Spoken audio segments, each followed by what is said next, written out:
I was abandoned at birth, left in the hospital.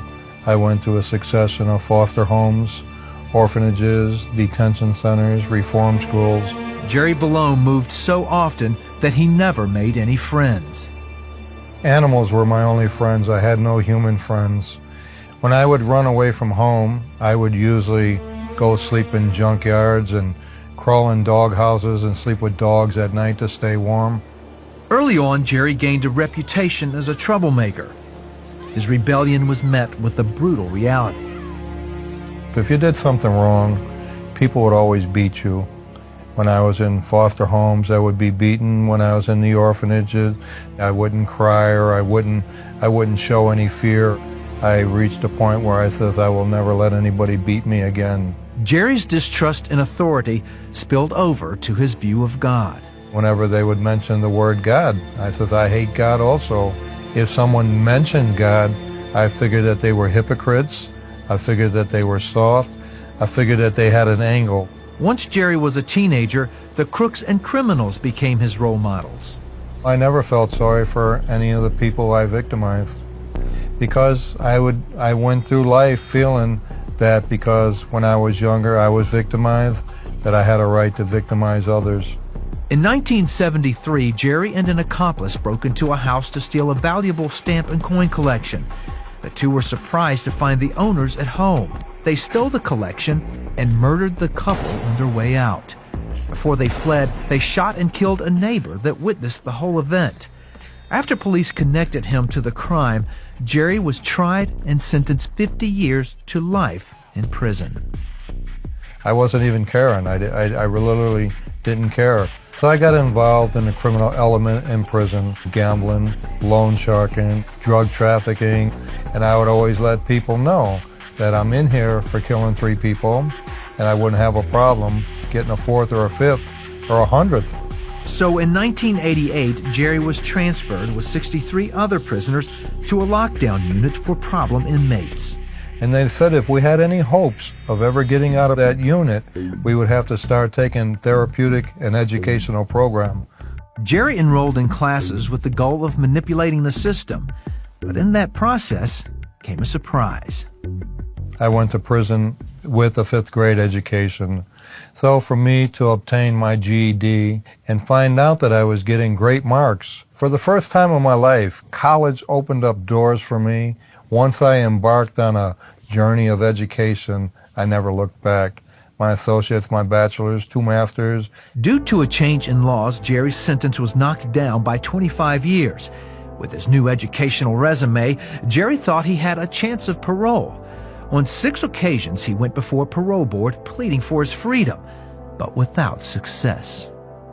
I was so frustrated, so angry, that I had done everything that had been required of me, 50 times more than required of me.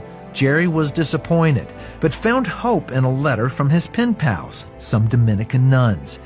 Even though Jerry was agnostic, these nuns became his good friends over the years through their letters. And the first thing I wanted to do when I didn't make the board is blame God. But the nun said, well, maybe you need to ask God. And that was the turning point. And they said, Jerry, it's time to try something new. For the first time, Jerry surrendered his life to Christ and learned about the freedom that comes with forgiveness. I was still holding on to a lot of pain and anger and bitterness for those people, my mother included, for what had happened to me as a child. The first time was forgiving all of those who had done me wrong. And then they sent me some literature on forgiving myself. It was very, very difficult because I would always go back because I had to reflect on what I had done to my victims. It didn't happen overnight. But I did. I gradually worked it out, and it's like once I did it, it was like taking a shower after doing a dirty project. It's just like all the dirt came off of me, and it's been, since then, it's just been an amazing journey. At his next appearance before the board, Jerry was granted parole. Yet freedom brought its own set of challenges. He had spent more than half of his life behind bars, 37 and a half years in 17 different prisons. Finding his place in the free world was difficult. I never paid a bill ever before in my life. I had to learn how to pay rent and I didn't know how to do any of these. I never cooked a meal in my life. When I first moved back to this neighborhood, many of my neighbors knew me.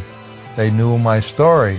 And many of them literally were terrified of me moving back. While Jerry was learning to be independent, his skeptical neighbors started to warm up to this new Jerry. Right now, all my neighbors know me. When they see me, they wave. I love it. I feel needed. I feel wanted. And for the first time in my life, I'm really giving something back. Brother Michael Oberst has known Jerry for 9 years and can attest to Jerry's transformation. My experience of Jerry is that he's very open. I think a real genuineness in his in how he lives, in the integrity he lives in his desire to give something back. Jerry devotes his energy to help former convicts re-enter society. He also warns teenagers about the dangers of crime.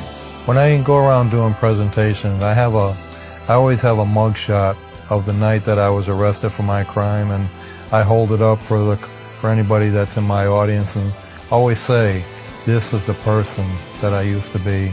I am no longer this person, and I attribute that all to divine intervention. I know God is all forgiving and all knowing and all loving.